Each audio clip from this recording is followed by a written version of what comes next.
Good evening and welcome to United Soccer FC. My name is Harry, and with me tonight is Orange and Black SoccerCast.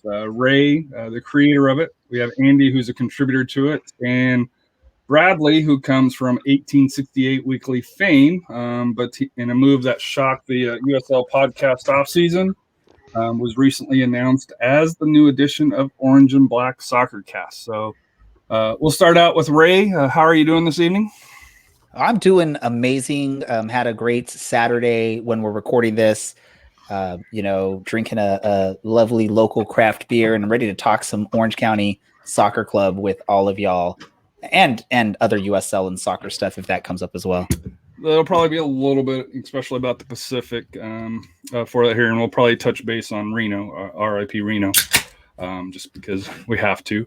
Andy, how are you doing? I broke out the Bronco hat for us here. Hey, I appreciate that. Got to represent.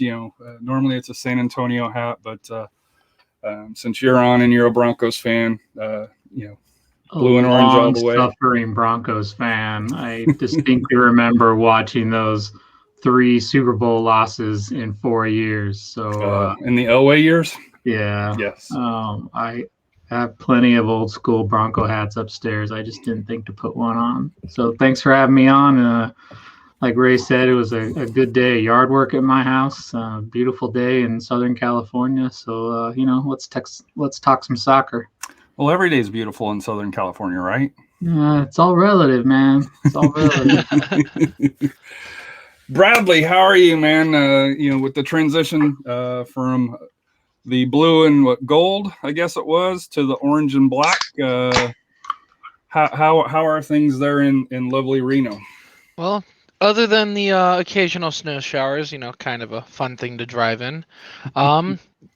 Everything's been pretty good up here in Reno. Things are starting to open back up a little bit. I know California, you're not experiencing the same glory, but not like you are in Texas. Yeah, it's over, and not that it was quote unquote never here, allegedly, but that's a whole separate discussion for a different podcast. That's a different podcast. We will just say that and move on. But we're going to start out with Bradley, just because it's something that I've been wanting to get you on, and part of the reason why I created this podcast is because the sister podcast, SA Soccer Roundtable, is mainly about San Antonio and the soccer around there. But with Reno 1868, I know them closing shop kind of blindsided me. I had zero clue on that here. With you being in Reno, with being part of 1868 Weekly, did you guys have any insight, or was it something that caught you guys completely off guard, just like most of us? So, not exactly off guard. What happened essentially, and I'm just gonna try to keep this as brief as I can, but back in the day, at the end of the 2019 season, so this is before the COVID year, there were some players that were unhappy because they thought the team was going to be folding that offseason, and a bunch of fans were expecting that announcement actually a year prior. However, nothing came to be, and the team got ready for the 2020 season with some big name signings. And we were looking forward to 2020, and COVID kind of messed up with plans for the season and trips and getting to see everybody across country. But at the end of the 2020 season, we kind of expected, similar things. We all didn't feel like this was the year because, COVID kind of ruined it. And we knew financially the team was having its difficulties.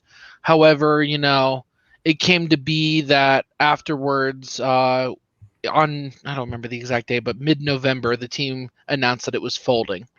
And, that's...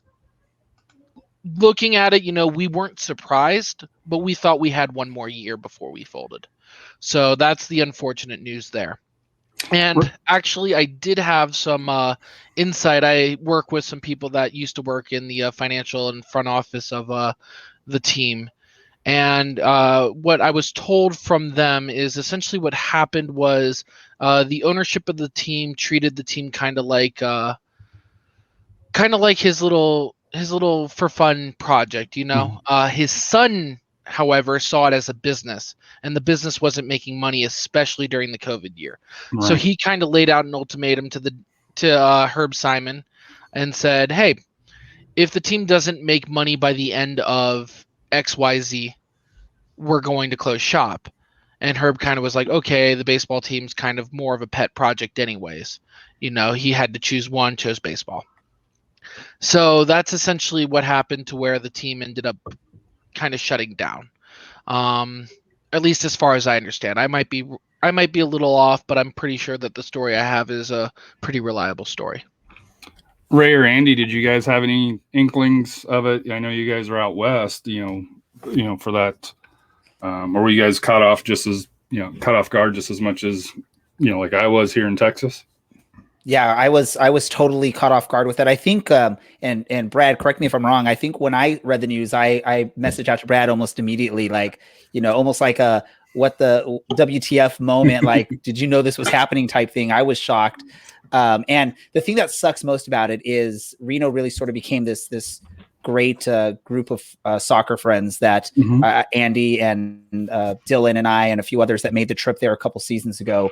They were open arms, come hang out with us, come pregame with us, come do, hang out with us, talk with us, do all this stuff. And it was an amazing away day experience going up to Reno. And for Dylan and myself, we did, and Andy did the same thing. We all flew up that morning, attended the match, and then flew home that same day.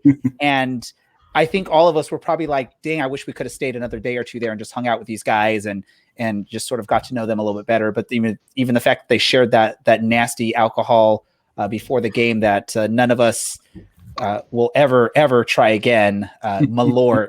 Malort. Oh my God. Yeah, that stuff was horrible. But yeah, no, we were caught off guard just as everyone else. I think everyone outside of the club and some of the key people that maybe know a little bit more about things like the guys over there in 1868 Weekly and whatnot, and some of the big supporters. It was just a shock, and we miss it. We're so sad about it, but gladly that helped bring Brad over to the good side and the orange and black side of things.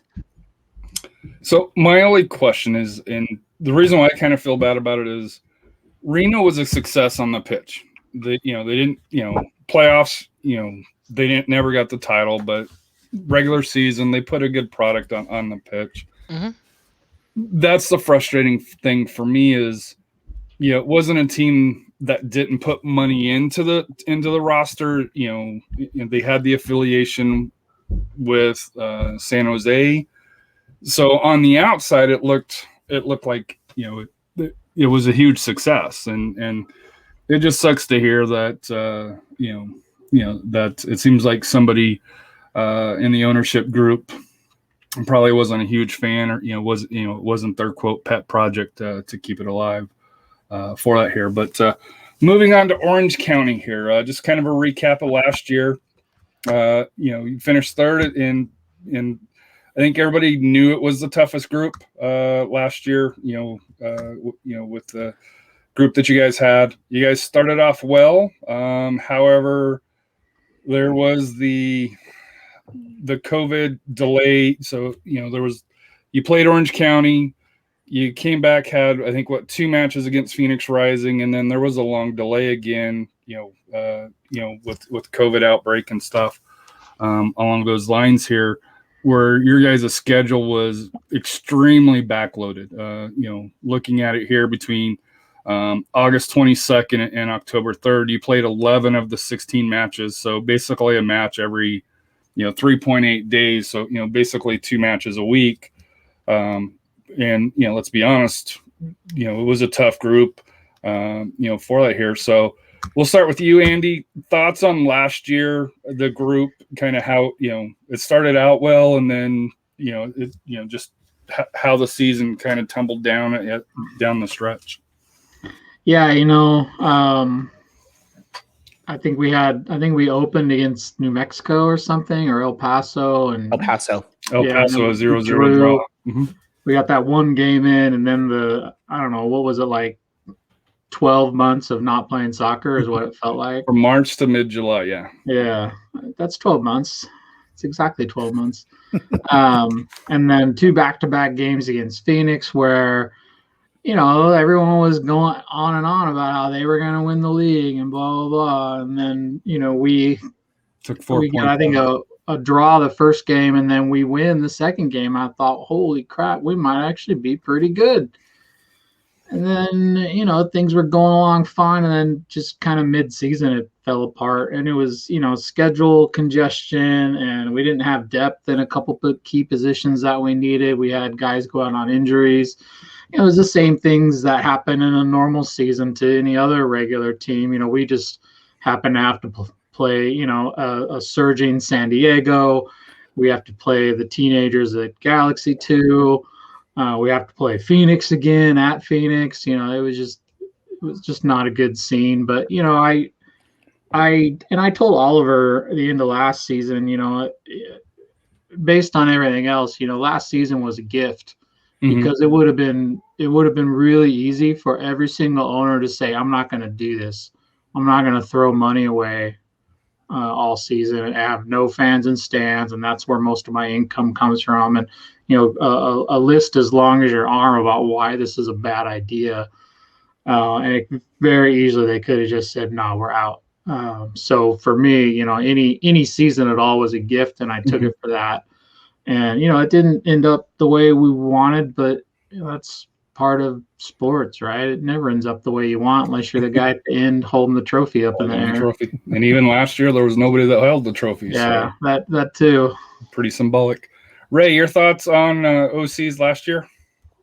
Yeah, I agree with a lot of what Andy said there. One of the big thoughts in my mind when it comes to looking back at last season is, at least since our podcast has been around and since I've started really, really closely following this team, they seem to be more of a second half of the season team. They sort of tend to get off to slow starts and then make this push towards the end of the season. We saw that in, I believe it was 2018 when they made the run to the Western Conference Final. We saw that even the last full season before COVID, where they were sort of hanging at the fringes of playoffs, and then they make a late season push and got to, I think, the 5th seed. Late season push after beating Reno. Awesome. Just want to throw that out.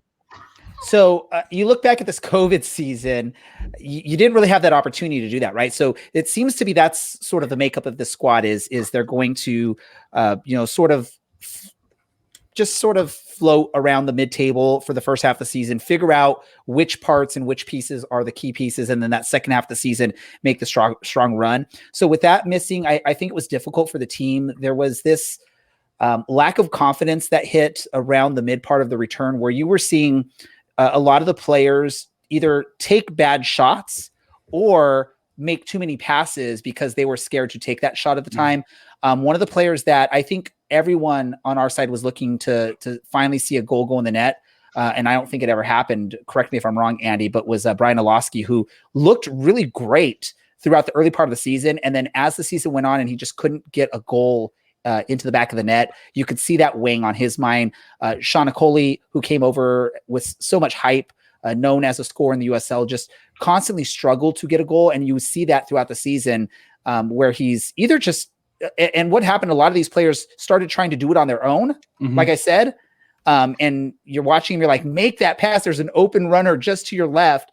Or, in the instances where they have this great shot, and we saw even players that we've seen do amazing things in the past, Darwin Jones, and even some of the other players. I trying to just, even Aiden Quinn scored some amazing goals, but he was still struggling throughout the year. There was just a lot of pressing for goals towards the end of the season and no time to fix anything. And I think part of that was the postponed matches against Sacramento and against Los Dos that contributed to that really congested late part of the schedule. So many broken gaps and no consistency in matches, match days, all that stuff just led up to just this turmoil of a season. And in the end, Orange County still had a shot to make the playoffs, in the final 3 matches. So we had, I want to say it was Frederick Dew on the show to talk about it. And he even said, like, we need to win or we don't deserve to be there. And it's one of those things. It's just, it was hard because then you lose a tough match to Los Dos. You lose, I think, a tough match to even Vegas at some point of the season there. and it really hurt Orange County in the big picture. And unfortunately, they couldn't recover like they've done in season past. Yeah, your last 3 was away at Rising, which you lost a tough 1-0. I think the one that kind of stung you guys was the LA Galaxy 2, where you guys lost 3-1, and then of course you guys beat the Lights, 2-4 to, or pardon me, 4-2 to end the year. But that Galaxy one, at the end, unfortunately kept you guys out. Out of the playoffs for that. I had a question that I was going to ask you guys that popped up here. And I talked too long. No. You're talking about the schedules, and I think the consistency. And I think you could see it with a lot of teams.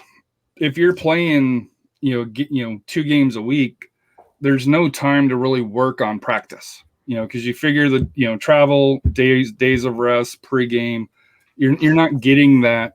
Even if it's just one day to kind of have the coach bring the team in and do some drills on there, just playing a game every 3 to 4 days. There's just not that time to try to work out those kinks. So, I almost wonder now, especially with how the season ended, if you wouldn't have played, let's say, one of those games, one of the makeup games, and because USL did end up going, points per game because other teams couldn't get all 16 games in.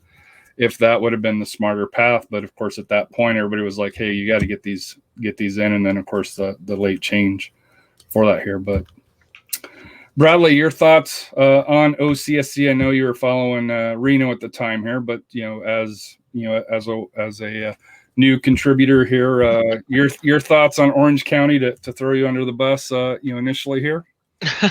Well, obviously I was a Reno supporter last year. May they hopefully one day come back again. But I'm just happy that we had to play Los Dos in the first round because somebody couldn't win, but now I want them to win. But no, looking forward, Orange County has a pretty solid roster. They brought in a bunch of really good players. I know that we'll talk about this in a moment, but I'm looking forward to this season, to the campaign. And I think that, Orange County has a team that can challenge with the likes of Phoenix in the West this year. So before we do that, I do want to touch base on the partnership with Rangers. And this will probably be more for Andy and Ray. It's been a year. I think it's been a full year since that's started here. There's been player movement both directions now. We'll start with you, Ray. Your thoughts on the partnership and how it's going and what it brings to Orange County. So first and foremost, let me just say this partnership is 1,000,000 times better and stronger than the partnership with LAFC was a few years back. If we can all recall when there was the partnership with LAFC, they loaned a couple players to Phoenix Rising in that 2018 season that knocked us out in the Western Conference finals. So it's weird to see your partner club from the MLS helping out your basically rivals or your toughest competition, and it really hurting you because those players played a part with Phoenix. When you look at what we have with the Rangers, I think there's a lot of big parts of how this has been a great relationship so far and how it's going to continue to be a great partnership. You're seeing some quality young players come over from Rangers. We saw a couple of them play a big part in last season with Danny Finlayson and Cami Palmer. Finlayson was a surprise actually for most of us. We don't know much about these players, but Danny came over and he was typically a center back and came out and played right back for most of the first half of the season. And he held his own there against, some quality players throughout that early part of the campaign. Cami Palmer showed some flashes of brilliance, a couple amazing goals throughout the season that had us excited. And I'm sure had Ranger fans excited as well. You see that partnership with Aaron Cervantes moving over to Rangers, which was a big, big thing. I'm sure, as fans and as a club, it's going to hurt to see Aaron gone because he was such a solid young player between the sticks, but it's going to be an amazing step for his career, his growth, and his potential as an American goalkeeper to join such a great organization. And, we've talked about this with a few other people in the past. Rangers are not a lower or mid-table European club. They're a club in Europe that's going to always be fighting for championships domestically and participating in international or not, UEFA competitions, whether it's Europa League or Champions League. They're always going to be a part of that. So you're looking at a partnership with a quality club. And I think the biggest thing with this partnership, it's going to sell this pathway to pro that the club has been promoting for the last couple seasons. And we've seen some of the impact of it already, where you're seeing some of the top young American talent that aren't already established in Europe or established in the MLS. They're signing with Orange County. You look at someone like Kobe Henry, you're looking at someone like Francis Jacobs, and the Ko Bayan Ko, or what I don't know how to pronounce his name. He was on our roster, even though he never really he didn't play, did anything. He moved to Germany. But you see these young players, and another huge one is Blake Malone, who recently got loaned out to a League One squad, Omaha. Right. You're seeing these young players look at Orange County as a destination in the USL if they want to be able to develop, because they see, it's not just a future in the USL. They see if they go to Orange County and they prove themselves there, they can follow in the footsteps of an Aaron Cervantes and transition to Europe and a top club in Europe and make that big next step, which is a difficult step for a lot of young American players. A lot of them either head out to Europe really young and they sort of just fall into the mix of all the, other talented young players that Europe has to offer, or you see them go to MLS and sort of just flounder in that environment and not really develop their game much. There's a few examples of players that have taken that next step, but it's just an amazing partnership. I'm excited for the continued relationship, and I'm excited to hear who they're sending our way this season, because we still haven't heard that as of Saturday night when we're recording this. If I can add on to that, coming from someone who had a similar affiliation with San Jose and Reno 1868, and looking at other affiliations like Rio Grande Valley and Houston, the Rangers partnership is one that is truly symbiotic instead of, parasitic. 1868 would at the last minute have players being sent down Friday night when the game's at 3:00, 6:00 on a Saturday from San Jose, and they would be told they're starting and they're playing X amount of minutes at least before you can sub them off. And that type of partnership was unhealthy, and not only for the product you saw on the field at times, but also for the team's morale. You have players that otherwise would have started that are excited for the opportunity, being told at the last minute, hey, we have a MLS super draft player coming in and he has to start. While Rangers, on the other hand, sends players down, but it's not seen as kind of like at the last minute, because it's hard to send someone last minute from Scotland to Southern California. But it's a season-long loan where they're built out and they're playing as a team and they're developing chemistry and they're, providing something of quality to the team. And that's something that is beautiful to build off of over the course of a season. Not just that, but they're also seriously taking up players like Francis Jacobs and Aaron Cervantes to Europe. And those are players that, are being given a chance for building on American soccer in Europe, which is something that, over the past, year has exploded with different players going to Europe. And it's actually very crazy.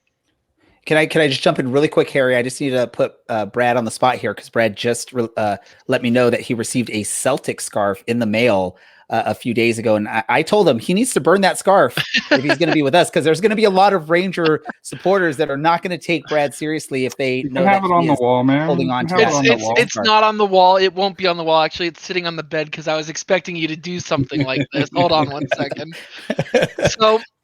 So I subscribe to a company based out of Boston. It's called Away Days FC, and one of the things they do is mystery products like jerseys and scarves.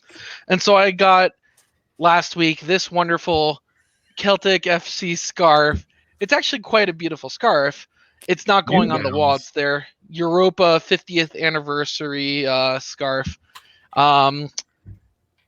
Yeah, it's a cool like scarf. Old guy running shoe FC. Yeah.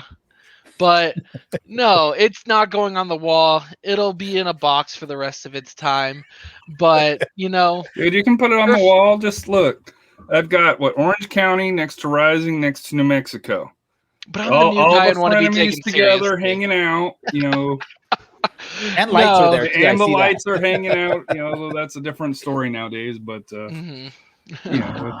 I just had to throw Brad under the bus. Oh no, it's perfectly fine. I didn't choose me. Hey, I have a Celtic scarf. And there is by the way, you guys like Rangers. Follow-up question that I have in kind of doing the research for the show. I didn't go into the article much, but for it here, but for Orange County, this relationship isn't just impacting the men's game. From my understanding, it's also going to be impacting the women's game, which to me is a huge opportunity. As USL has whispers of developing a women's semi-pro league. I'm hoping it'll be a pro league, but initially they're saying semi-pro. But to me, to kind of have that foundation for both the men's and the women's game is kind of a unique partnership. That I don't think gets enough credit, for it at this point. I think most people just see it, Orange County men going to Rangers men, for that here. But there is a women's soccer component to this as well, which I think is huge because you don't see that a lot, especially now in the United States. Yeah, they actually a few weeks ago had a what felt like an early morning webinar with the women's Rangers women's Ranger. I don't know, one of those. The Rangers women's team coach and one of their players who's one of our local Orange County women's players. And it was just a lot of like, here's what you need to do. And I watched the repeat of it because I was at work. Here's the things you need to do. Here's what you need to focus on, blah, blah, blah, all that kind of stuff. And then, now, in concert with that, we're hearing about them having ID camps and setting up, we won't really have our own academy team. I think this is going to sound bad. They're going to poach good players off the local club teams and then send them like as an all-star team almost to go play in whatever USL Academy women's team tournaments they have. And I'm not saying it's an all-star team. I'm not saying anything like that, but that's how it'll work is my understanding. And I only have that understanding from reading the publicly available information. So please don't come at me, anybody, because I misstated that. That's just my interpretation of what I read. So any thoughts on that, Ray, with the women's game, also being part of the relationship? Because prior to that article, to be honest with you, I didn't realize it covered both sides, both men's and women's part of the game. I think it's a big help to local soccer here in Orange County. I mean, Andy has a young future women's soccer player potentially but for someone like Andy and a bunch of other parents that I know in the area, it's a great thing to hear because it's not just people like me that have sons that play soccer that are looking to potentially take those steps and learn more and develop their game. They're not going to have this dedicated professional club that's looking at help developing the game. And again, it all throws into that whole pathway to pro mantra that Orange County has thrown out there. They've developed a lot of great relationships with local soccer leagues, local soccer youth clubs to try and find the next big talent that they can help develop and help send out to bigger and better things in Europe or potentially in future in the US. So I just love knowing that it's opening so many doors and so many opportunities for young soccer lovers here in Orange County. We're part of the greater LA market. We have LAFC, we have LA Galaxy, but to be honest, Orange County sort of looks at itself as its own entity, even though we're part of the LA market. So we don't have that sort of identity. When you look at the local media, local news, it's all LA based stuff. We don't have our own coverage other than a local newspaper that probably is struggling at this point because newspapers are a thing of the past. Yes. But when you look at it's hard. You look at the local sports networks, the local TV networks, you're not going to get any coverage of anything other than maybe the Angels because they're Major League Baseball, or the Ducks because they're the NHL. Other than that, you're not going to see anything about Orange County. So the fact that a local team is taking this big step of wanting to grow the game in Orange County and see the young players in Orange County succeed and have a pathway to become great soccer players is amazing. And I'm hoping to see nothing but great things coming from both the women's side and the girls and the boys, because there's a lot of talent here in Orange County. A lot of talent. That is there's a lot of well-known Orange County-based soccer players around the world, but there's still this untapped market. I coach youth soccer. I see some of these players that I'm like, that kid is going to be something one day if he keeps working at it, or if she keeps working at it. It's just there was never these opportunities and these tools at their disposal that Orange County is helping provide. So it's awesome. It's amazing. So Andy, the stadium wise here for Championship Soccer Stadium at the OC Great Park here. Yeah. So what is game day like? I know, I believe you're part of the County Line Coalition, which is the supporters group of Orange County here. What is game day like there? And then, Bradley, after he pipes in as, because you've been there as an away fan, if you can, kind of give your 2 cents on what it's like there. I unfortunately haven't been there yet. It just hasn't worked out schedule wise for that here. And obviously we didn't get to play last year, so there was no opportunity. Yeah. So go for it, Andy. Let's hear this. Let's hear this. Ray's laughing because there's not much. There's no game day experience. Well, you're in the middle of a come big on, you gotta make park something up, man. Because Phoenix is all over. Hey, it's theirs, and so here's the thing. Our stadium is in the middle of a city park, and the closest place to get something to eat or drink is about 1.5 miles away, walking distance. Well, you have the rinks now, but that's new. But I got to go there once. I went there. There's also an ice rink that recently opened that has like a bar restaurant inside this ice rink, and I went there for the first game of the season because it was open, and it was actually surprisingly good. The place is called The Rinks. It's in the Great Park. It's still a good walk from there to the game, but it's not terrible. Let's not talk about 2020 because that was just like a weird one-off season. So 2019. So again, there's the closest food was 1.5 mile walk. It's a place that's actually pretty good food. It's just far. Mm-hmm. There's nothing close. We're not allowed to tailgate in the parking lot. City doesn't allow it. Enforcement by the PD was uneven. Some people would get told to knock it off. Some people were just ignored. I could never figure out like what's the right way to do this so I don't get busted.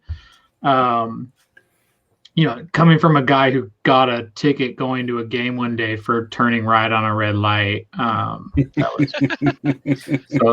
PD for you. You're really selling that game day experience. We could talk about that day for a podcast episode. I'll let Andy talk really quick, but I just got to say, Brad, I mean, it's nothing like what Reno has, where you have a bar right across the street. You have concession stands in the stadium. I love Championship Soccer Stadium, but it's in the middle of a big, gigantic park. So think of, for people maybe in New York, think of a stadium right in the center of Central Park. You're not going to have many accessible options around, right? And the fact that it's city owned, there's no concession stands. It makes it even that more difficult. Go for it, Andy. But aren't they supposed to be building, like, from my understanding, OC Great Park was supposed to be, and I know USL is going after this model of the stadium and then building around that. Okay, so there are concessions inside, and there is the ability to eat and get beverages prior to the game. So I don't want to make it out like it's a desert, right? It is a stadium. There are people selling stuff. You can get hammered before the game, but I need to also preface this by saying about mid 2019. the team brought on a new president, I guess. I was going to say VP president. I'm not sure what Jeff's title is. Jeff's a great guy. He is awesome. But he's really trying to turn around the game day experience, really is what it comes down to. And not just game day, but, season ticket holder events, community outreach. He's really trying to build community around the team, including the supporter group. We are admittedly a pretty small supporters group. So it's hard for us. But, we do have throughout the season, we had several, we would have a beer fest. I don't know where you guys are. If you have beer fest, it's basically a carnival of beer. They're the most amazing thing ever. We had 2 of those, I think, in 2019. We had a spring one and a fall one, and they're great. You get the little 3-ounce beers and you just drink them as fast as you can, basically.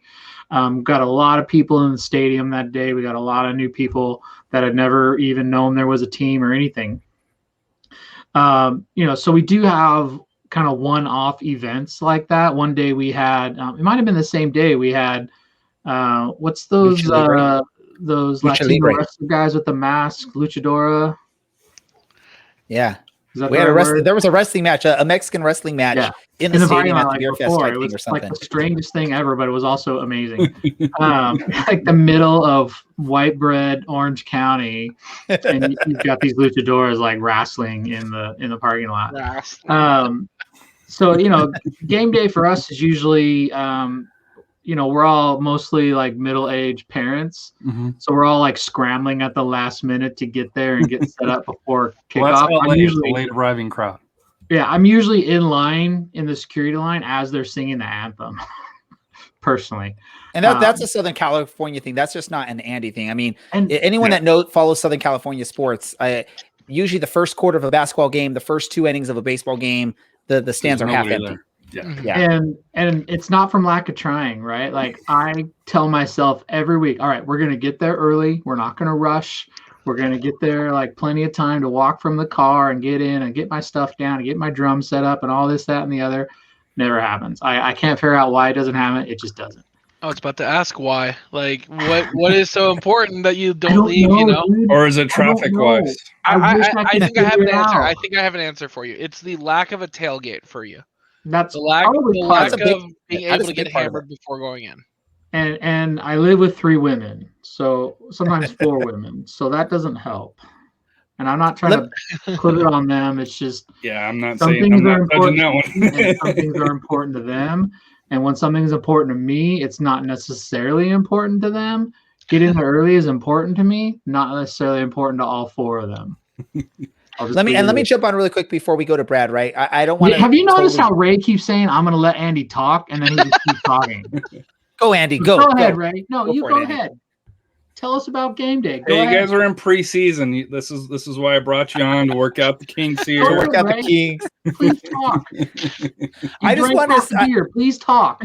I wanted to just briefly say that I'm not trying to totally badmouth the game day experience at Orange County, because the club does a hell of a job trying to make it a great experience. I know you did, but I had sort of bashed things saying that it's a stadium in the middle of a park, that there's no concession stands. There's no permanent concession stands. They bring in food trucks, they bring in booths. So they try to make the experience, but it's difficult for the club. Stands. There's one right inside the front gate. Okay, there's one, but they sell frozen pretzels, candy, and some sodas and beer. It's not you never know what they're gonna have, so that is also a problem. But Jeff's working on that. It's better. It's better than it was. It's not like when you go to Angel Stadium and there's a Panda Express or a whatever taco place they want to have there, and it's permanently there, or Carl's Jr. or whatever. It's just random stuff. It's random food trucks each game.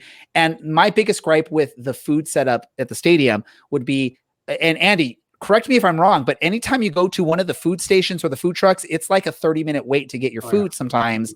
And you're missing half the game because you get there, you get your seat, and then you go to get some food. And by the time you get back to your seat, it's almost halftime, which is, it sort of sucks as someone that's going there to watch soccer. But if I'm bringing my family, the kids want a pizza from the CPK truck, or they want a taco from the taco cart. So I have to go do that. And if I want to go get a beer, and it sucks because Andy can again contest can agree with me on this, right? There's one booth for alcohol right by the supporter section. If you want to get whatever they don't have somewhere else, you have to walk to the other side of the stadium to get whatever the other alcoholic drinks you want, which makes it difficult to get in. It's not a big stadium, but it's still around a soccer pitch. So it's still a decent walk you have to get to. And again, sometimes those lines can get really long. And it's nothing to do with the club. They do their best. It's a city-owned stadium that doesn't have like, other than that one. Yeah, I apologize, Andy. You're correct. There is that one concession stand. That's like if you go to a high school football game, it's like the snack bar at the high school football game where they're selling candy, popcorn, pretzels, and some drinks. So sorry, Andy, go ahead. Continue your amazing details of I the don't game day remember what I experience. was ranting about now. We're talking about game day experience. You're talking about your family not letting you get to the games. So that's why I'm always late. Okay, so thank you for bringing me back to speed. So Ray touched on it. There are a lot of constraints on us for game day experience, and the club themselves, they are doing the best they can within the constraints of space, time, budget, permitting, all that stuff that has to be done. So I think and it's getting better. So I think they're doing the best they can with what we have available. The problem, and Ray touched on, is we have all these other things to compare to that are just like light years beyond what we're experiencing at our dinky little second division soccer game, right? We've got Angels literally 10 miles up the road, if that. You've got the Dodgers another 20 or 30 miles away from that. We've got the Ducks in AHL are across the freeway from the Angels. So we have all these other experiences that are just so much different. So that's what everybody compares it to. It's not really a fair comparison, but people kind of expect a certain level of whatever when they go to something. And you go to a stadium, you expect a certain level of this. And when I go there and there's one beer stand and then the other one's all the way on the other side diagonally away from me, and it's in a stadium, but it's still a 10-minute walk to get over there, and then it's a 10-minute wait for my drink and a 10-minute walk back. So it's just it's hard to cut through that noise of just getting people to ignore kind of these shortcomings of second division soccer, and ignore what you're used to when you go to an Angels game where you get Panda Express and a sushi bowl and whatever bullshit.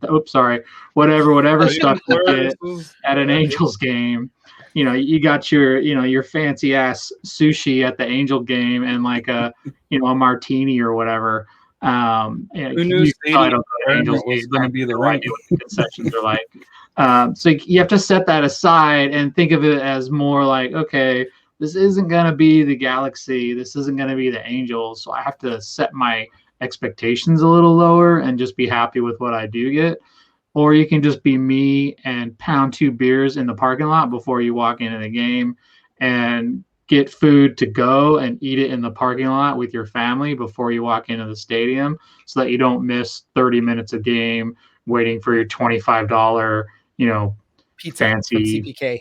Yeah, your fancy hamburger off the food truck with like aioli and triple smoked bacon, or I don't know, I'm just making stuff up now. But the gluten-free pizza from CPK with cauliflower crust. Yes, that would be what I would order, actually. Bradley, your thoughts on the away game day now? Oh man! And I want to hear Bradley. Brad, you better promo. Oh, the hell out of getting a haircut. No. I know what you were going with there. I know you were going there. Although you got lucky that Dylan was the man that did it for you. Yeah, no, I did. And now that makes me sad because I can't make. Yeah. I kind of regret, the fact that I can't make these bets anymore with you guys because I can't have them. Bet. We can still bet. We can still do it, man. I bet you that Orange County will be higher on the table than Reno next season. I can guarantee you that. Oh, I can guarantee you that too. Good one. So, Oh man, no. So I gotta go last season or 2019. Wow, it's that Yeah, long ago. 2019 last season. Last season didn't exist. No one remembers. There was no champion. I gotta go 2019 to a game on was that Wednesday? I believe it was middle of the day, like 11 in the hot morning. as hell. Hot as hell. For the school kids. Over The 100 school degrees. kids. Yes. It was the school kid day at Orange County Soccer Park. So those lovely long lines that Andy was talking about for this food truck were only longer because the kids wanted the food and they got whatever mom and dad gave them to spend on the food truck budget. But the beer line was shorter. The beer line was shorter. Admittedly, yes, but I can't compare it to anything else. But I just remember, where was I that game? I was watching the game while I worked. And I was in Idaho watching the game, so go for it. How many of those kids did we give heat stroke that day? Oh, at least me. And half of them were cheering for the Reno players half the time. I mean, that's not a bad thing. They just don't know. They just see soccer like a great kick. They're like, ooh. Sorry, Brad. Please continue. No, it's all good. I'm starting to get used to, this, and it's only going to get worse in the future, isn't it, Ray? So, hey, I'm typically in Harry's shoes where I'm trying to like moderate or control the thing. I don't get this free reign. I just sat back and let you guys go. I don't get this free reign typically where I just get to like go crazy. I'm usually doing what Harry's doing and asking the questions, looking at my watch. Looking at my watch. Oh, we got to move on. Brad, get it done quick. I'm usually doing that. So this is awesome. So I remember I was there for a week-long trip. Reno had 2 away games, one at Los Dos at their little high school stadium next to Dignity Health Park, and one in Orange County at Championship Soccer Stadium, which the game day experiences are very much similar in the fact that there's not much around either stadium. However, when we were at Orange County, I remember taking the train down in the morning, heading straight to the park, and just kind of hanging out for a bit. I remember Dylan and Andy met us in the parking lot, and we hung out, talked for a little bit, or not Andy, sorry, Dylan and Alan. Alan had come up. Yep, Alan came up from San Diego, and I just remember it was over 100 degrees. The sun was out. It was so bad that one of the Reno players, after we went down super early in the game, one of the Reno players got subbed out at the hydration break at the 28th minute. And the team never once looked in form because of the heat that day. It was a 4-1 loss, and I had to get my hair trimmed to a very short length. It was supposed to be shaved, like at least with a 1 or a 0 blade. I think it was a 1, or was it a 2? It was short. Dylan lets you get off with like still being able to brush your hair to the side. I was so mad. Yeah, I remember that found out. Significantly shorter than this. It didn't I was happen so like it was mad that I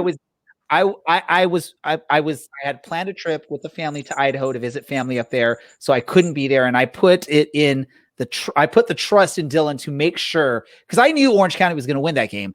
I put my trust in Dylan to make sure your haircut went right, and he straight up said, I think on the podcast, he said, I couldn't do it to him. I couldn't make him shave his head. I'm like, come on, man. He would have definitely made Dylan, right, Brad? You would have definitely made Dylan go buzz cut. When we had the original bet, when you guys got lucky with a last minute referee deciding the game in Reno when you guys visited us, I would have totally had no punches pulled on Dylan's hair. And Dylan has some good hair too. Yeah, he does. He is the most attractive of the 4 of us. So yeah. In all honesty, though, out of the 5 of us, well, I'll throw myself in there. I will say this though: props to Brad for allowing us to cut his hair. Props to 1868 Weekly. At the time, it was John that was sort of managing that in putting the orange and black colors on the logo for a week. Mm-hmm. When we found out that 1868 Weekly was no longer going to be allowed or be around because Reno said bye-bye. I shared, what our logo would have looked like in their colors, just to sort of, pay tribute to that. But see, this was the love and relationship that we had with those guys up there. They were such amazing guys, amazing fan group. And yeah, I'm just, trust me, Brad, if I would have been there, you would have had it would have almost been bicked. I'll just say that right there. I think my famous fame for the 1868 Weekly is I was the last guest, right? Because I think I believe you were. I came on the show and I believe you guys lost, and you guys said, "Hey, that's it," and that was it. No, unfortunately, when we went into the break, we kind of did a couple of episodes, during the COVID break, and then John had his job was offering him better hours. He's a news anchor. He's a news reporter Weatherman. for Traffic. Now he does traffic, but originally he was doing the 10 p.m. Writing up the news reports. So he had time during the day to 6 o'clock to record an episode, and then they transferred him over to the morning and midday segments. How do you get a full-time job reporting traffic in Reno? Well, because you do not just one, you do multiple stations, right? It's not just one station. But I don't. Yeah, there's probably no traffic in Reno to begin with. He does one station, and traffic in Reno is unique. A dog crossed the road. Hold on. I'm looking at a map right now. I had the map open because I wanted to just kind of refresh myself with what the stadium looks like. See as well. Yeah. So if you look at LA, just look at LA. 395, right? Yep. You can see all of the interchanges on LA, right? You come up here to Reno, and we have what we effectively refer to as the Spaghetti Bowl. Our freeway up here looks like a compass.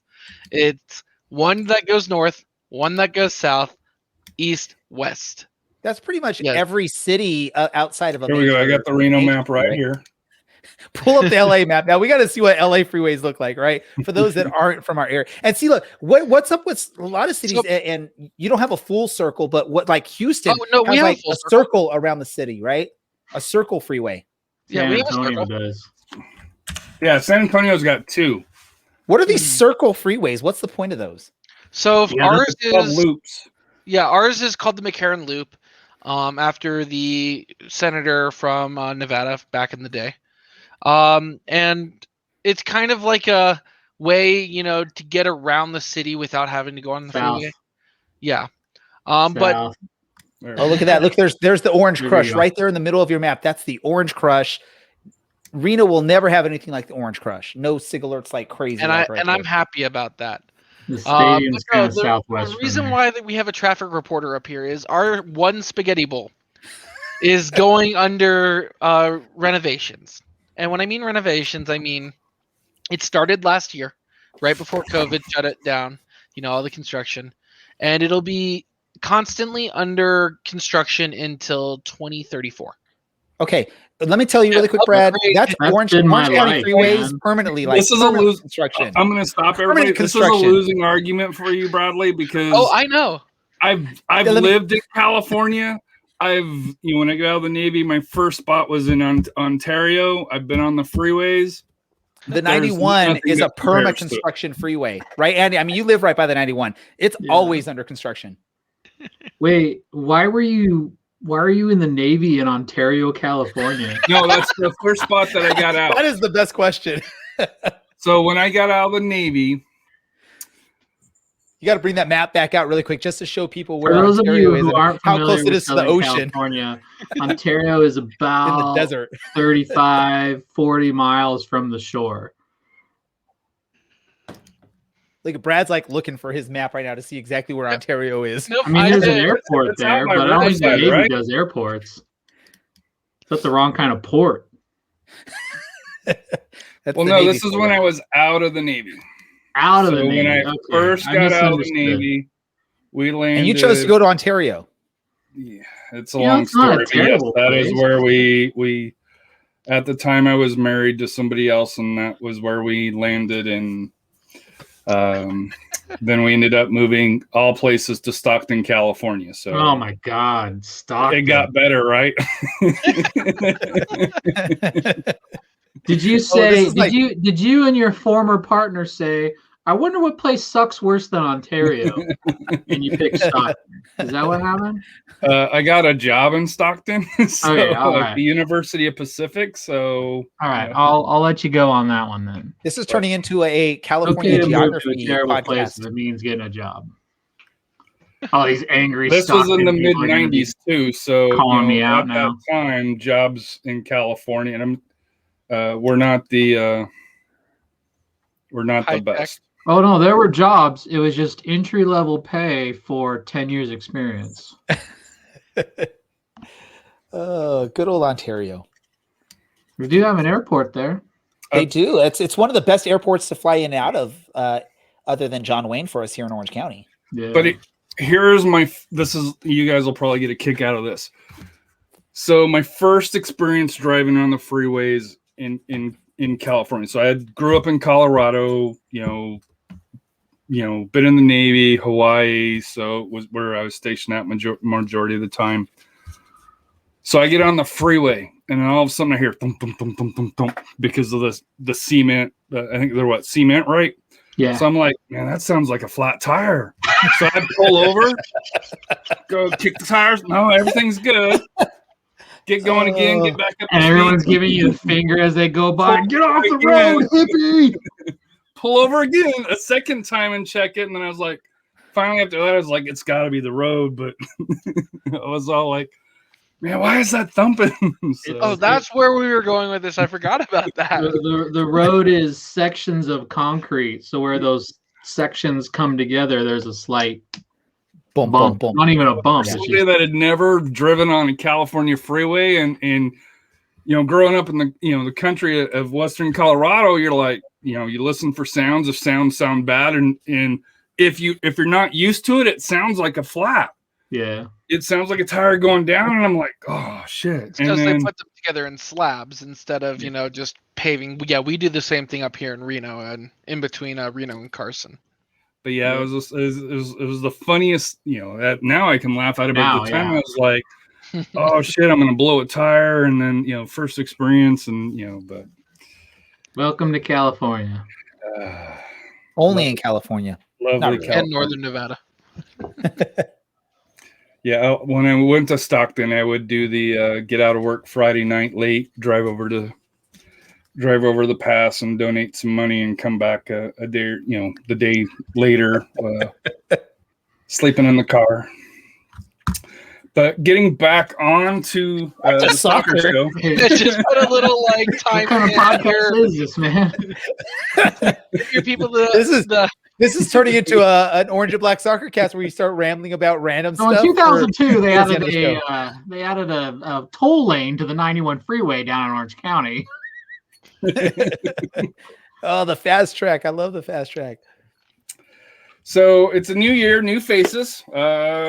Who's the biggest losses? To me, I can only think probably the two, and you guys can probably, if there's somebody else that's different. But Quinn going to Phoenix, and then I know you guys have already talked about the goalkeeper Cervantes going over to Rangers. But is there others, outside of those two? Is there anybody else, that was lost from last year that you could see that's going to be an adjustment for Orange County?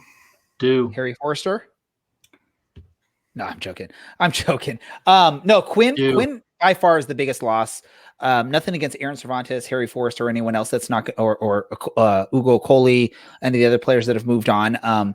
Quinn has been there. He's one of the longest tenure players that was there still. He's sort of that centerpiece of your midfield. Unfortunately, he's going to probably perform very well in Phoenix, and it's going to suck to see that. We'll be cheering for him unless he's playing against Orange County for the most part. You're not going to be cheering for him. No, Aiden Quinn's a great guy, man. He's an amazing guy. He's a great person. So you got to cheer for him. You got to support him again, as long as he's not playing Orange County. The only reason Aaron Cervantes might be a big loss is because although the club has brought in some good goalkeepers, they're unknowns, at least for Orange County fans. You brought in the guy from Lostos, Abraham. I can't remember his name, and I'm not going to even try and remember. You're just proving your own point. Yeah, Abraham Romero and Patrick Gorkovsky. Yeah, so a quality goalkeeper from Lostos, and then a quality European goalkeeper who I believe played with like the German youth team or something like that a while back. So you have some quality goalkeepers, but they're unknown factors here in Orange County.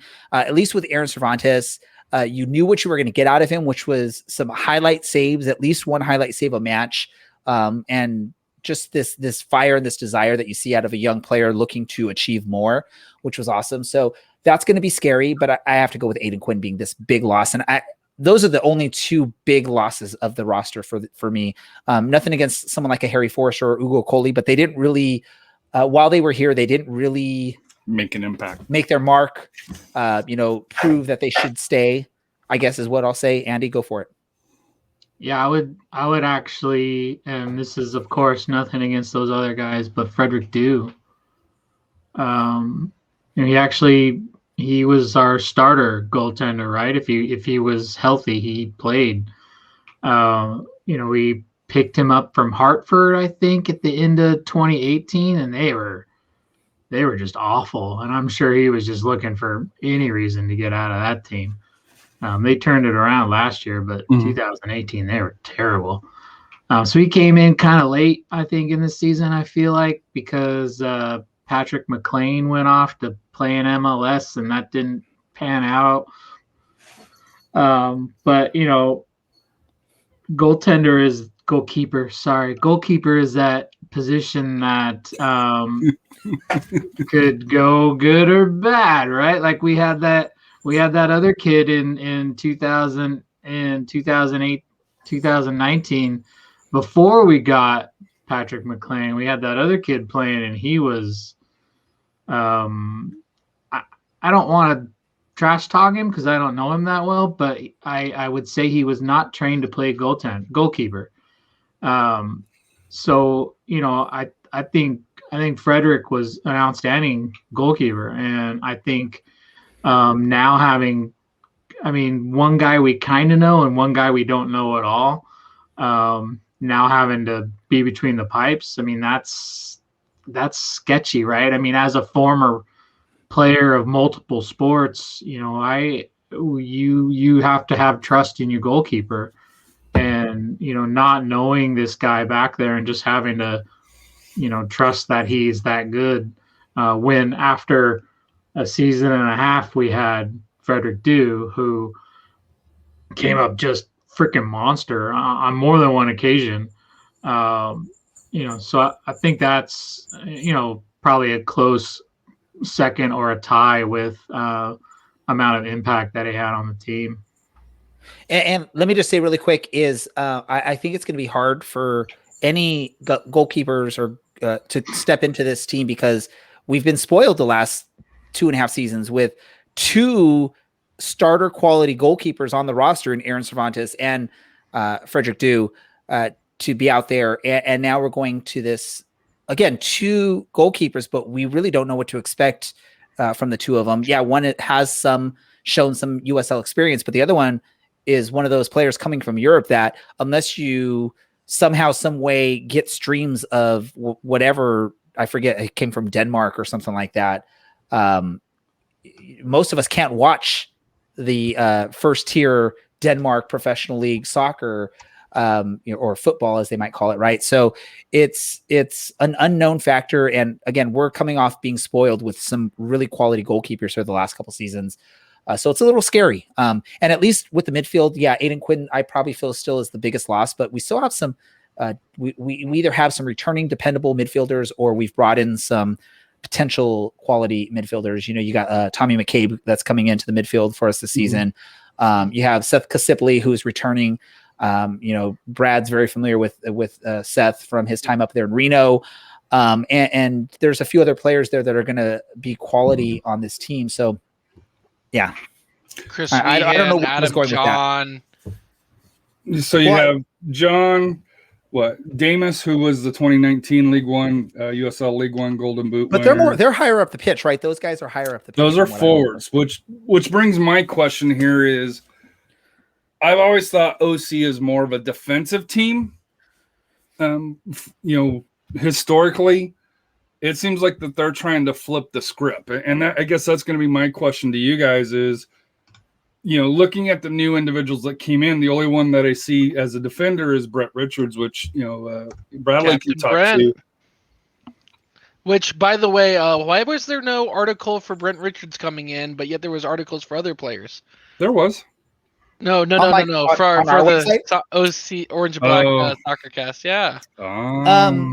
Okay, so let me preface it. Let me say this is pretty much everyone that deals with this, other than Dylan, is full-time workers, and Dylan has recently started working. Has a job now, so he was the guy I would rely on. Hey, Dylan, can you post something on this? And a lot of time we're just reposting what the club sends out on their press release because we don't really have much time to go and do the in-depth, and we don't find out until the club releases it to the public. So we're not sitting here trying to 5 hours later post our own article that's saying the exact same message, right? It was probably one of those things is during the off season where we're just sort of taking a break from the podcast. We weren't really looking at it. So nothing against Brett Richards, great signing. But I think Harry was sort of leaning into, it's been a lot of attacking players that the club has signed. And I think that goes back forwards. There's four forwards that, unless you guys are doing a change of formation, and like I said, I'm not, an expert on the OC formations. You guys are bringing in a lot of firepower. The question is, and this is with any team, how do you fit those pieces into the puzzle to make it work? Well, and the return of Thomas and Voltson, who was on loan last season, right? I think a lot of it has to do with the club struggled to score goals last season, and it's sort of these panic purchase or panic roster moves of, well, we couldn't score goals last season. Let's just bring in a bunch of proven goal scorers and hope. It's like throwing spaghetti on the wall, right? You're going to throw the spaghetti on the wall and hope something sticks. It's trying to fix what was the biggest problem last season, which is this team could not score a goal, when they needed to score goals. And so, yeah, they probably went a little overboard with the number of goal scorers they brought in. Andy, go for it. I would say that it's not so much panic and overboard. I would say that with a compact schedule that we're going to have again, and playing the same teams over and over. I mean, what are we going to do? Play 2 home and 2 away, right? Yeah, 2 home, 2 away. So you need to have different looks against those teams, right? I mean, you don't need to, but you probably should. You don't want to be Phoenix last year and play the same exact lineup against the team that you just drew, and then play the same exact lineup against them the following week and lose, right? So you want to be able to have enough tools, particularly on the goal scoring front, to be able to have the right combination of players for given matchups. So are we going to play a 2-3-5? I mean, or that seems like where we're going with this roster. I'm not talking about formation. I'm just talking about the players themselves. Right? Different guys bring different things to the field, and you want to be able to have different guys that bring a different skill set depending on who they're going to be playing against. So if I'm a striker and they have a particular center defender, and maybe I'm not a good matchup against that guy, he's faster, bigger, whatever attribute you want to give, the coach wants to be able to say, okay, well, let's use so-and-so next week against that matchup because they'll pair up better for us, opposed to, well, he's our forward, stick him in and let's hope he can score, even though he didn't score the last 2 games we played. But a big part of soccer is form. And if you're constantly shuffling players in and out of the lineup, you're going to have these players that are off form when you're bringing them in and out of the lineup all the time. So that's my biggest concern with it. I get what you're saying, Andy, with the condensed schedule and the need for rotation, you need that.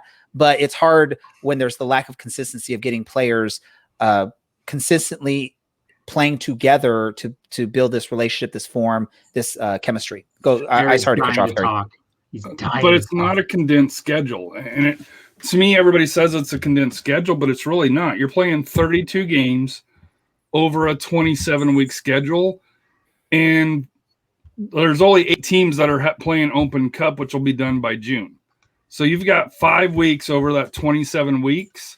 That'll typically be 2-week 2-week schedules. Now there's probably going to be, a couple of bye weeks that may increase that.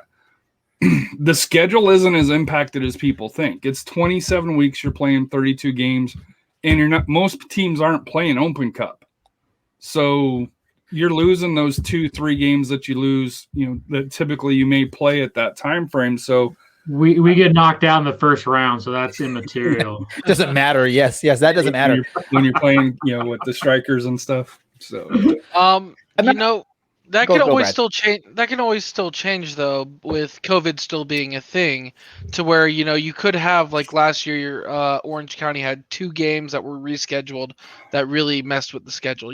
Obviously, we're knock on wood, because this is a bold statement. Hopefully, coming out of it.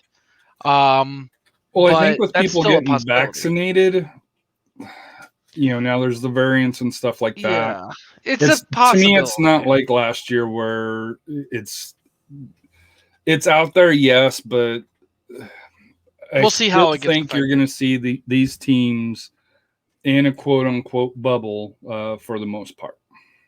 Mm-hmm. Well, let me say this really quick, right? Because again, we're looking at this roster full of goal scorers.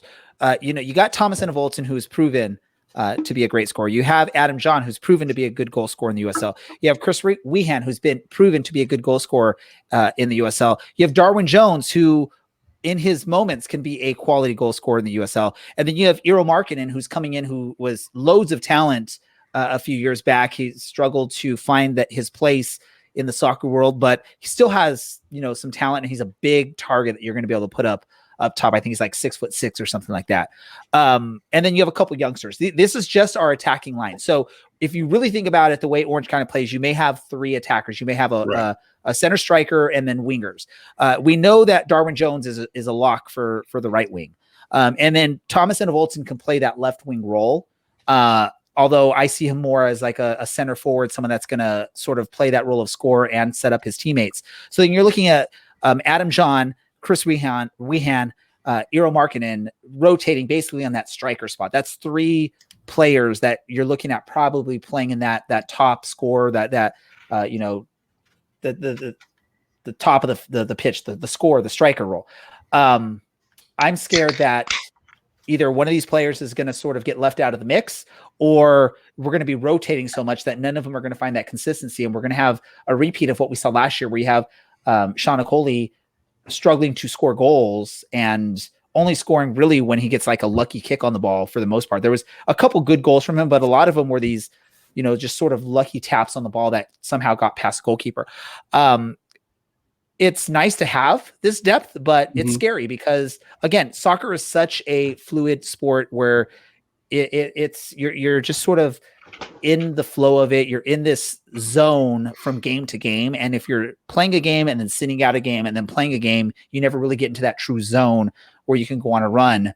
And you see this at all levels of soccer. It's those teams that can have a consistent starting 11 with maybe just 1 or 2 players rotating out here and there that tend to be the most successful because you're getting this fluidity, you're getting this great form on a consistent basis, and you're working with these teammates at a high percentage because you're playing together a lot. So that's the biggest concern. I hate to complain about having too many riches when it comes to scorers.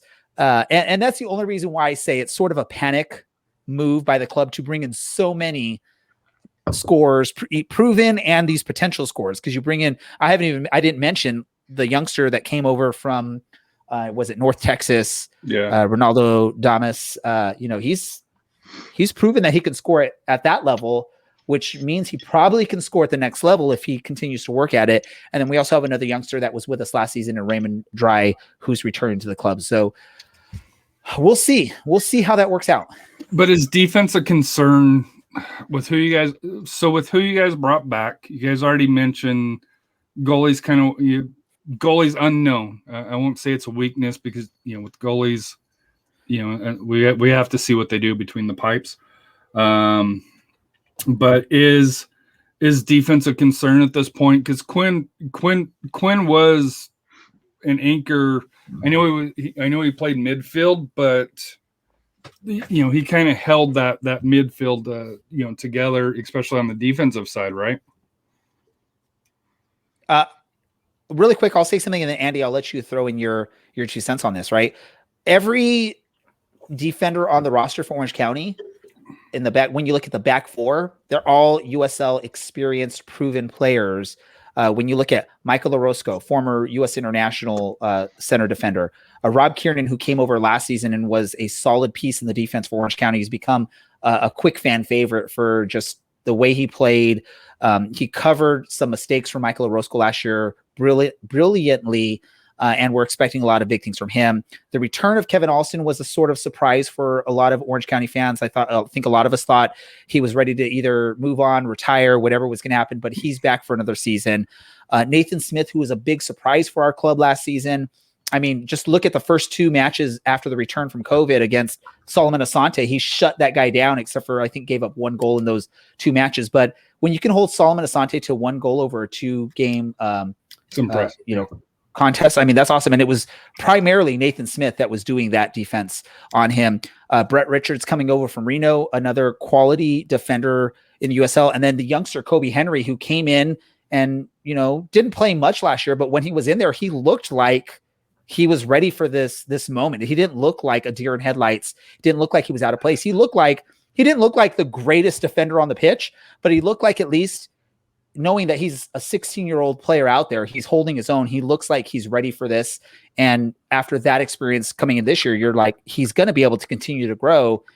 So you have, what is that? 1, 2, 3, 4, 5, 6 players in a back four that you can sort of work with. And at That's least not when you're counting looking any of the loans from Rangers as well, that you may potentially get, yes. 1 or 2 will be defenders based on this lineup. So you're looking at Michael Orozco and Rob Kieran as your starter center backs, and Kobe Henry rotates when needed. And then you have Kevin Alston, Nathan Smith, Brett Richards as your wing backs or your outside backs that rotate around as needed. I mean, that's an ideal, rotation for your back four, a 6-man back four rotation, all that have proven they can play in the USL and that they are quality. So I think out of everywhere, the defense is the least worrisome part of this club.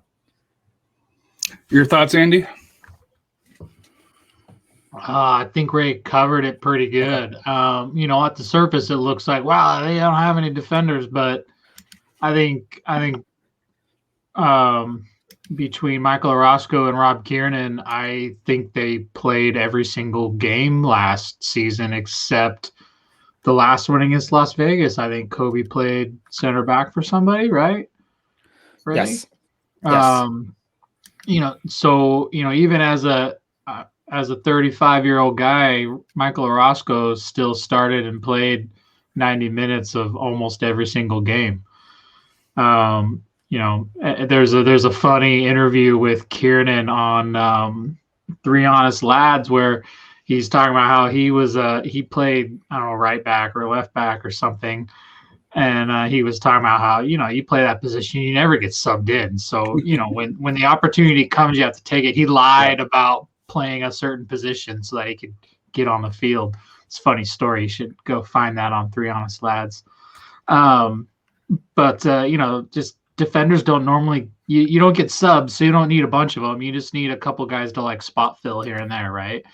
But yeah, Ray's right about Kevin Alston. When he didn't get announced in that kind of first batch of returning players, we all thought, ooh, I bet Kevin's not coming back.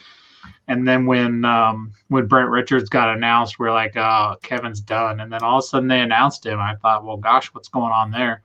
I'd really like to hear more from Kevin or from the team about what the long-term plan is.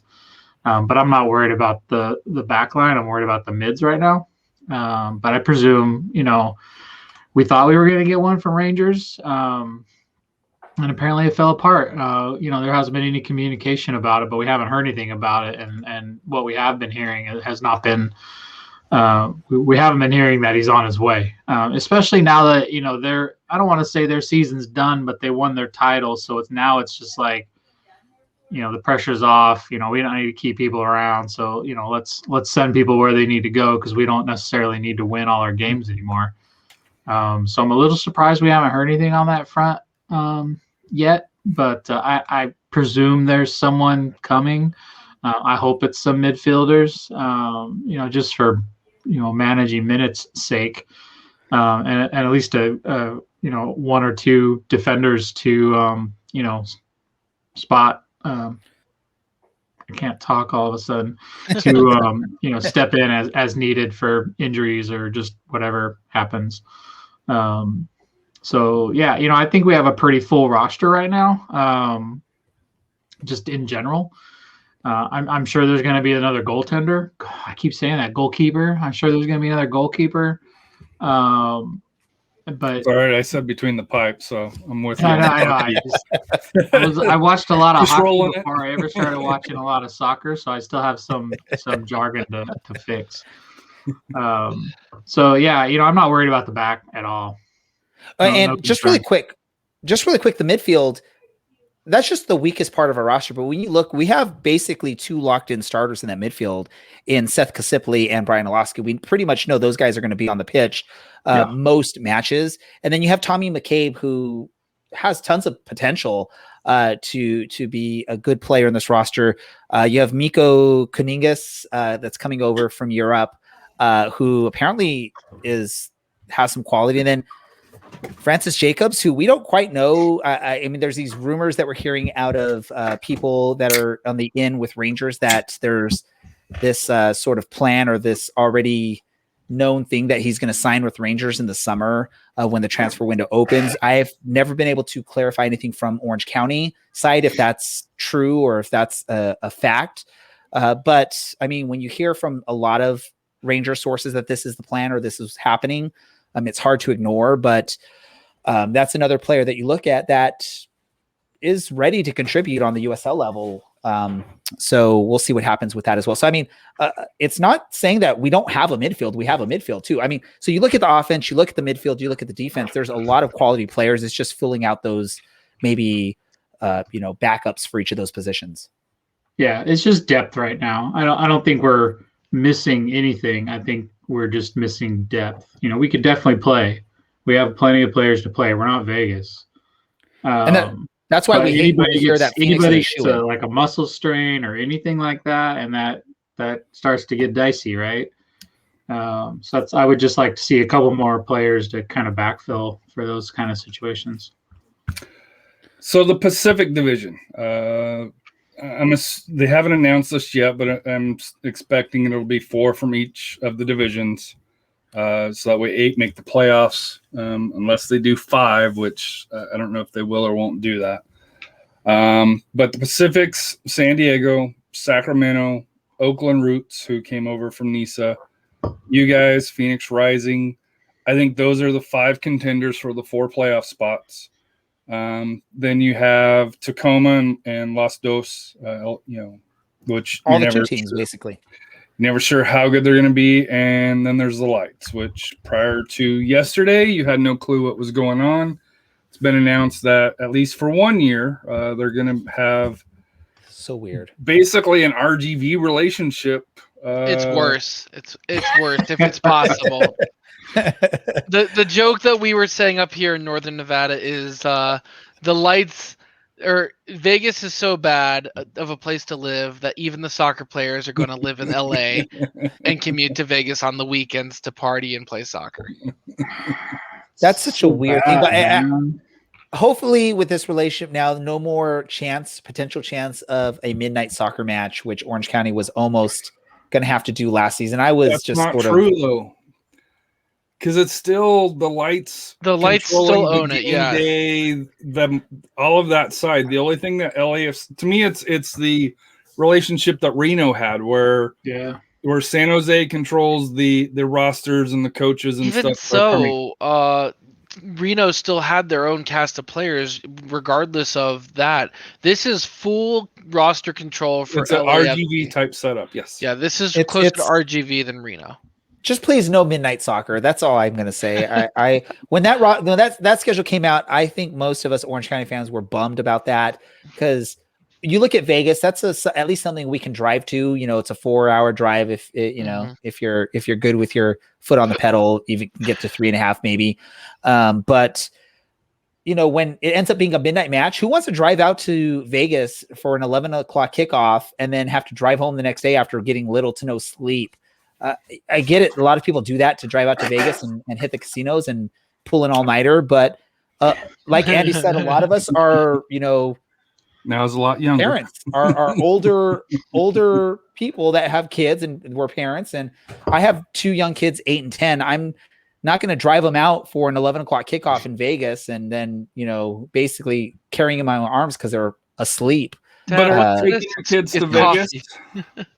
Are you taking your kids to Vegas anyways?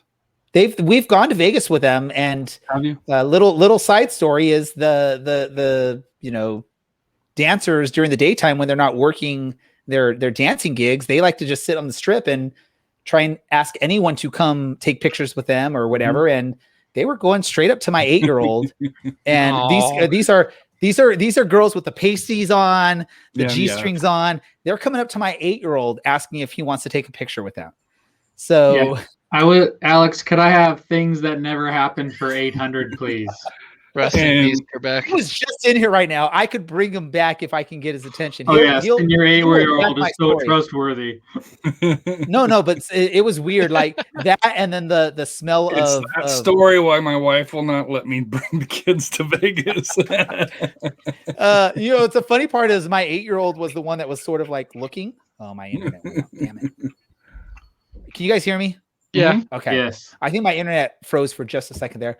My 8-year-old was the one that didn't have a problem with it. We caught him a couple times looking at the girls. My 10-year-old is the one that's like, nope, stay away from me. So anyways, Pacific Division. Good old Vegas. Did I bring up Las Vegas? I'm sorry. It's okay. I love trashing on that city. So we'll go on plenty of tangents with Orange and Black about Vegas. In all honesty, I would have rather swapped out and kept Reno and had Vegas be the team that's no longer there. Well, and that would have been awesome. Both of them. I think we were this close to losing both of them. Yeah, but let's say that LAFC Vegas relationship is just weird. It's crazy. I get it's like Reno, but it's just totally weird. It's worse. I think it's closer to. I mean, not like Reno, like RGV, right? But I think RGV and Houston are a lot closer than Vegas and LAFC. No. No, it's Vegas from LA to Vegas is so much easier to get to than going from Houston down to the Valley. It's not even close, and especially where you can fly for an hour. Probably distance Southwest that can get you from Houston to RGV. I don't know. Pay for gas. It's a small airport. It's like if I went home, it's like if I flew from Denver to where I grew up in Western Colorado. Can you fly there? Yes. But, you're on, the prop plane and, the pasty plane. Yeah. It's like, hey, but no, it's to me, I'm happy that I think this was forced on USL. But USL couldn't afford to lose another team. And I think that's why they went with this. And they were pretty clear in their statement, this is for 1 year only. And I think, I know this is way off topic, but I think, next year, you're going to see a lot of movement between the two teams going to the reserve league, because I think that's getting pushed back to next year. And, we'll have to see where USL Championship lands, but I'm going to say 2 things about it. One, I think the contracting of the 2 teams going to the MLS Amateur League is probably for the better, especially when it comes to hopefully having this no longer a Pacific, Western and Eastern Conference divide, kind of shrinking the league down and allowing for teams to, hopefully get towards that pro rail size of I know you're shaking your head, but that's kind of the dream for me. Oh, it's a dream for the pro rail. I think for USL, because one of the things that when they released this here, what's been one of the biggest arguments, whether you're on the East or the West, has been that it's 2 separate leagues. Mm-hmm. Mm-hmm. With this here, with having the ability to play 4 away, 4 matches outside of your group, you're going to have that flexibility, and that was going to be one of my follow-up questions here. But you're going to have the flexibility to have other teams in. The question is, like the Mountain, I think the Mountain's going to be the team that you're going to be playing a lot because they have to fill eight slots as opposed to the 4 slots that you guys have to. But I don't know if they go back to the East and West just for the fact that I think once people get used to the divisions, I think it's going to be hard getting away from that, unless they're going to go pro rel, which I don't think League One's ready. I don't think League One is ready to do that at this time. Yeah. Yeah. I'm just thinking, I love the idea that we're going to have Eastern and Western teams playing again, but how likely is it that you're going to see a Tampa Bay go out to Tacoma? I know that it's something that's likely, could happen because of the 4 games interchanged, but how likely is it going to be that Tacoma's instead going to play Colorado out of the Mountain Division, Pacific to Mountain? It's just more likely, we're going to see, at least in my opinion, the Pacific Division play the Mountain Division in those games instead of, maybe some crossover between like the Mountain, Central, Atlantic.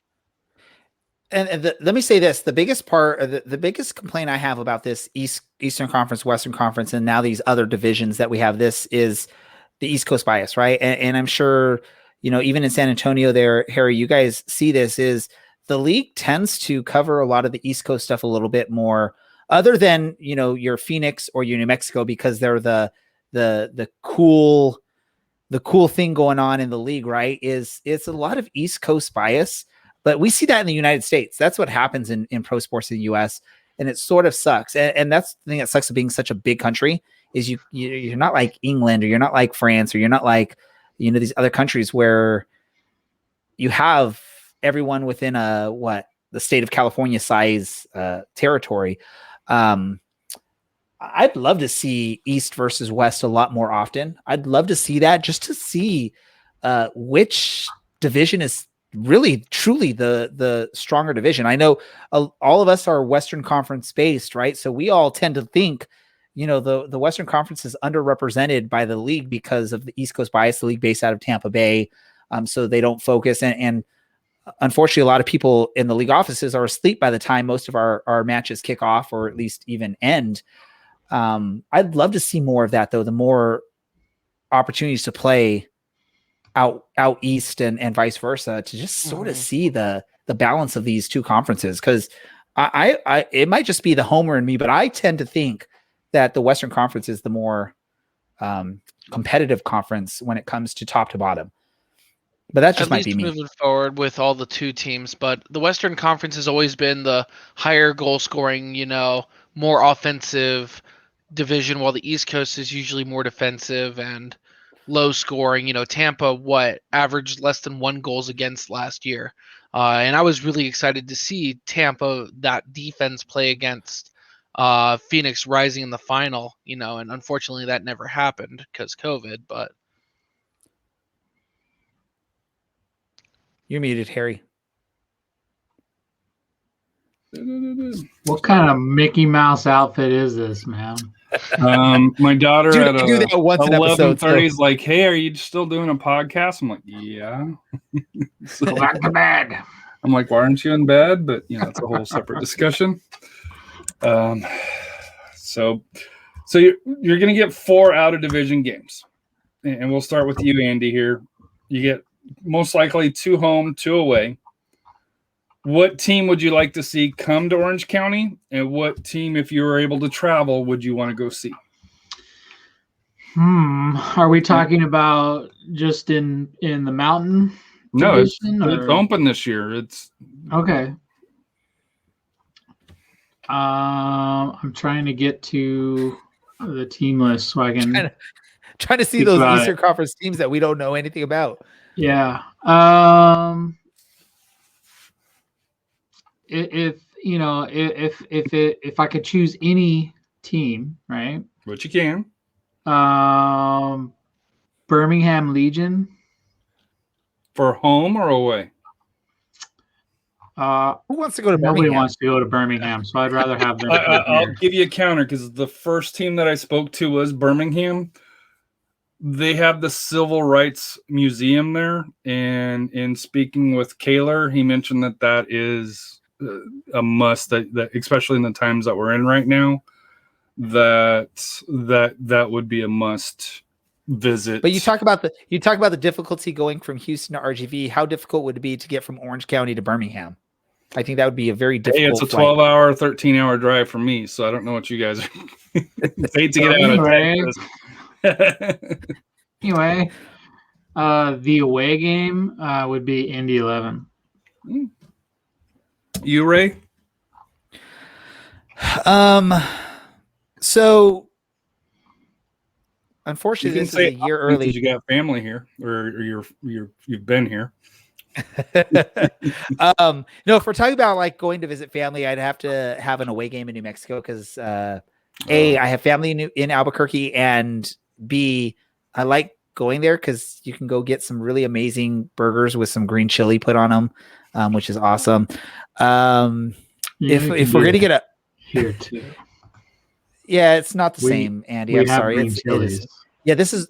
Here it's Ortega chilies. It's like the canned green chili. You go to New Mexico, it's New like Mexico. It's a different chili. It's if you it's go to the legit right green store, chili. you can get Dude, that. Andy, have you been to Albuquerque, Andy? I love SoCal. I love SoCal, but our green chili does not compare to what you get in New Mexico. So I'm just gonna say that as is. So go out there for that. Who's gonna come visit us? I don't know. Let's have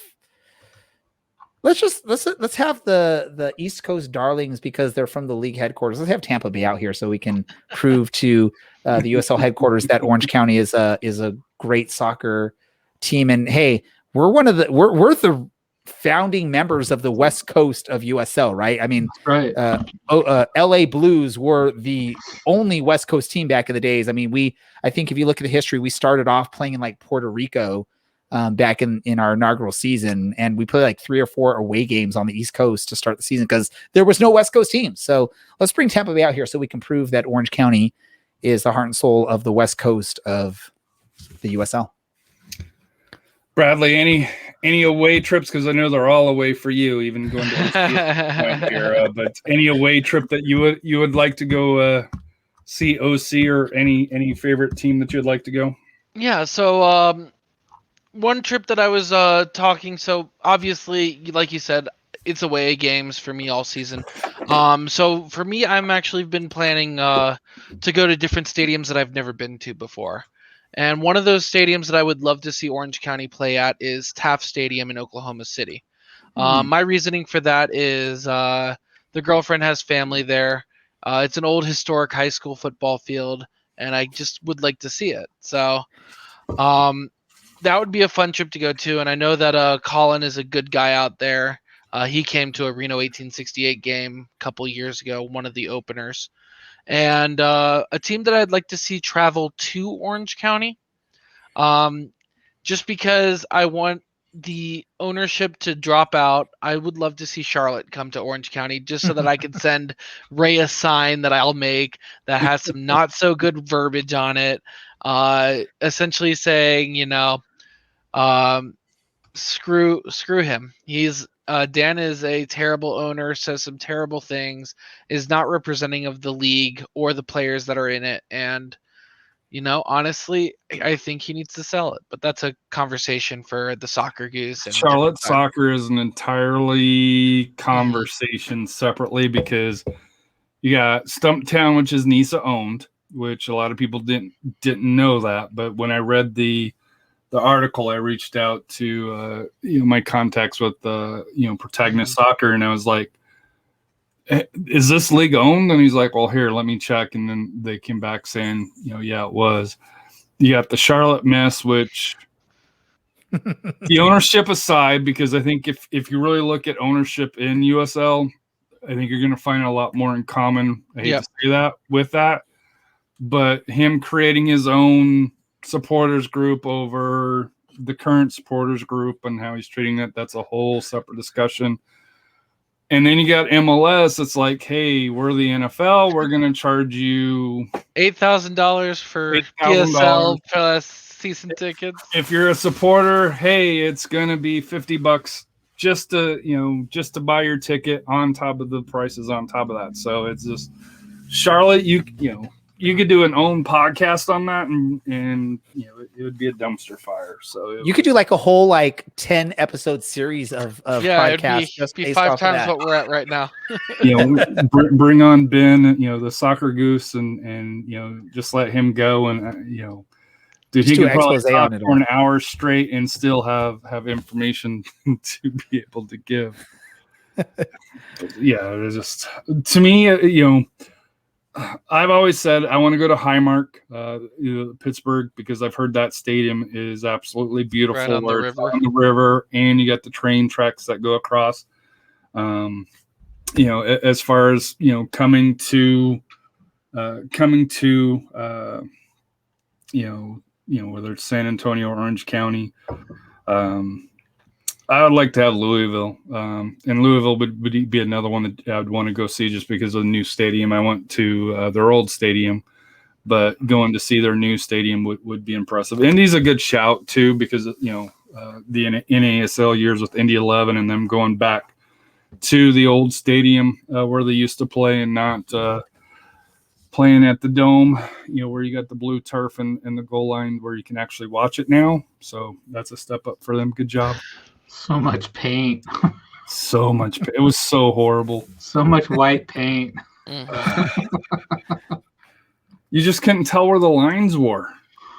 I'm sure it's fine when you're on the field, but when the camera pans, the ball and the goalpost would just disappear in that white paint. Mm-hmm. But no, so I know we've been on hour and 45 minutes here. A long podcast. I don't care. This was a good conversation. Like I said, Alicia's gonna be mad. You should have warned me it would have been this long, because I haven't done an episode of any podcast since March of most last others have been an hour.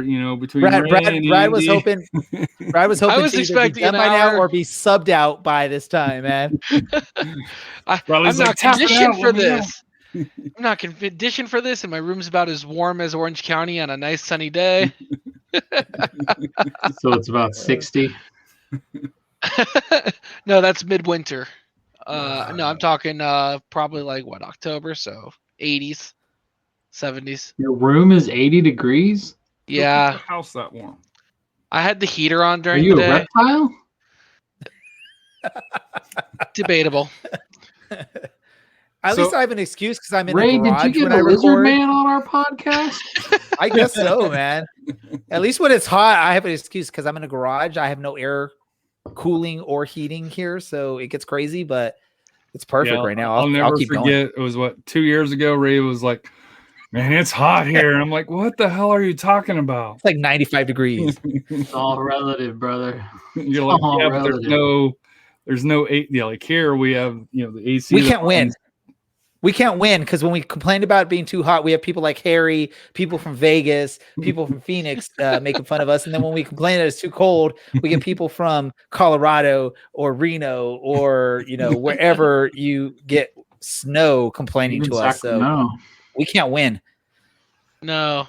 And Ray, those people choose to live in those places. That's what I'm saying, man. We live here and we pay the premium to live here because we expect it to be like in the 70s year round if we can get that, right? And That's no what rain, you call no it, paying a snow. premium. I've lived there, and Why I pay all those taxes.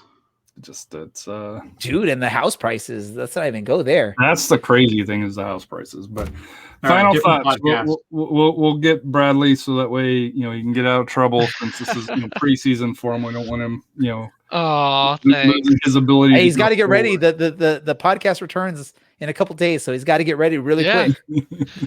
No, it's nice to be back in the groove of podcasting. It's been far too long. I'm excited for soccer. Just I don't know. I don't have random thoughts. My mind's a whole jumbled mess today. But So you don't have a poem like from Dylan? No, I'm not Dylan. I normally do the whole this is what I'm Dylan drinking, alone. but it's gone. I had a Redbreast 12 today. Leave some Dylan good- alone. Wait, are we doing random thoughts? Is Harry stealing the Orange and Black SoccerCast random thoughts? Oh yes, portion random of the thoughts. podcast? I call them final thoughts, but they can be random thoughts. I don't care. You know what? I think I got one. My final thought is if San Antonio can't win that Mountain Division with how easy and cupcakey it is compared to every other division, if San Antonio can't come out in first in that group, then I think that you should find a new team and shave your head. You got to have more than 3 defenders. We've got 3 defenders on the roster right now. Bet. Dude, you have New Mexico United, which is a decent team. But they just got rid of El Paso is Well, back what about back. attendance? El Paso's back-to-back Western Conference Finals, so they're a solid team. They're not a flashy team, but they're a solid team. Who else is in there? Real Monarchs, I don't think is going to be very good. Colorado Springs, I think, is going to be better, but not good. Not saying a lot. RGV, I think, will be better, but not great. And I don't think Austin will be as good. But yeah, assuming that SAFC can fill out the back line with MLS quality players, which is what they're talking about doing. It's not my official thing as of yet, but yeah, I would expect to win the group, but I just want a goddamn preseason schedule from SAFC. But I did my annual waiting rant. for that, man. You're still waiting for that. It's every year, man. Every year it's and like I said here, our comms guy tweeted out, well, what are you waiting for? What are you waiting for from SAFC? And I didn't even respond because I was just like, I did my little post where I said, it's so frustrating. I love you, but it's frustrating at times just because of how they run things. And that's how they do it. They do it every year. And I try my damnedest not to put it out. But when the Bold put out a detailed list of, hey, we're going to be here, we're going to be here, we're going to play Houston here, we're going to play here. And, SAFC is like, oh, we're still finalizing things. Well, Tampa Bay Rowdies can put out saying, hey, this is what we have here. And guess what? On these dates, still to be determined. At least you give something, but that's a whole separate discussion. Speaking of, hey, real quick. Oh, go ahead. Sorry. No, go ahead. So this will be my final thought. Has anyone looked at the Phoenix Rising preseason schedule? Yeah, they loaded it. It's heavy. Yeah. That's a lot of preseason games. They usually do though, because they have the between them and Tucson, they have that MLS preseason cup down there, so they're always tested, for it here. So kudos. They're also a deep team, so they're really gonna try out their whole depth of their roster this year too, like they always do. Okay. Ray, your final thoughts? I know you're not used to being you're used to being the guy that calls it, but now that you're in the hot seat, usually give them. I usually give them, but it's usually a last minute thought. But I'm gonna just throw this out here, and because Brad sort of reminded me because he loves whiskey. Recently Rangers won their 55th league championship, and in honor of that, there's a whiskey, a Scotch whiskey that's limited edition that's being released. It's called Rangers Champions 55 Scotch whiskey that can be ordered online. You pre-order it, and apparently it looks like you can order it in the US. I haven't attempted it, so I can't confirm it, but it lets you put in a US address. It looks like 50 pounds for a limited edition Scotch whiskey that's in honor of that 55th league championship. So Brad, jump on there, go order that that Scotch for your collection of like 50 million Scotch and whiskey collection that you have there. Got to throw that out there because of the Rangers connection. It's pretty cool. There's other, if you don't drink whiskey, there's other things you can purchase in honor of the 55. And other random thought I'm going to throw out there is our podcast, the Orange and Black SoccerCast, is returning here on Tuesday, March 16th. I believe Brad will be there. I haven't confirmed with Andy if he's going to join us for that first episode back, maybe, but hopefully he's like, how you treated me on this one? No.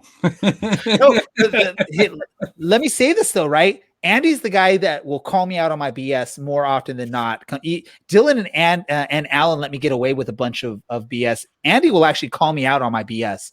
So that's why I'm excited to potentially have him on there, because he has no problem calling me out on any BS I have to say. Usually it's, texting or responding to comments or stuff not that, but having him on the show to be pretty awesome to do that. But it'll be fun having Brad on there, Andy on there, Dylan and Alan. And the awesome thing now is with a few more voices on there, we can rotate in and out. So you don't always have to hear the same 3 voices every single week. If you love Dylan, Alan, and myself, great. I don't know what the hell you're smoking, but awesome. But we'll have Brad on there. We'll have Andy on there from time to time. Andy has more stuff going on in his life, so I don't know how often he'll be on the actual show. But we would love to have Andy on there as much as possible. So I put him as a contributor, because when he does come on, it's usually for something big. Plus, I think if we have him on more than 50% of the time, then we have to remove his super fan status of the show, which I don't know if he wants to give that up, because that's his title, is super fan of the show. Yeah, big fish, little pond. Harry, I want to thank you so much for having us on here, man. Oh, no worries. So my final thought, and like I said here, is in kind of the pre-chat here on the DMs here.